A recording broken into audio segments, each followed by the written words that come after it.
ओजान, ओजान यहाँ मत आना, खुदा के लिए मत आना। तुम्हें कुछ हो गया तो मैं जिंदा नहीं रह पाऊंगी। ओजान, मैं हाथ छोड़ती हूँ, मुझसे दूर रहो। ये हम दोनों के लिए बेहतर है। अगर तुम्हें कुछ हो गया तो मैं जी नहीं पाऊंगी। मैं उसे बना लूंगी। जवाब दे। मैं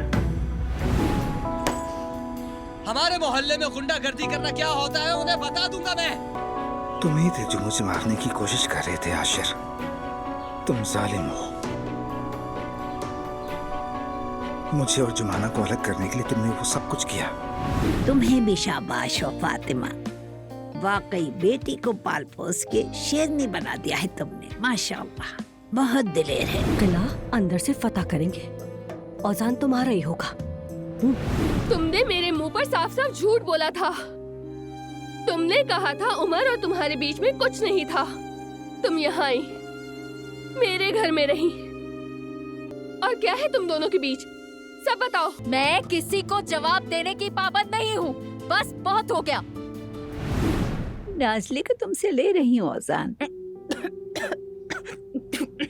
क्या मतलब है दादी जान? नाज़ली अब मेरी मददगार होगी। तुम्हें कैफे के लिए और लोग मिल ही जाएंगे। मैं तो हुसैन की हमसफर बनना चाहती थी और किस्मत ने मुझे मलाहत आंटी की खिदमतगार बना दिया है। हर बात का एक वक्त होता है बेटी, जरा सब्र करो। नहीं जा सकती। उमर के साथ तुम्हारा जो भी ताल्लुक था वो सब तुम्हें मुझे बताना होगा एलिफ। छोड़ो मुझे।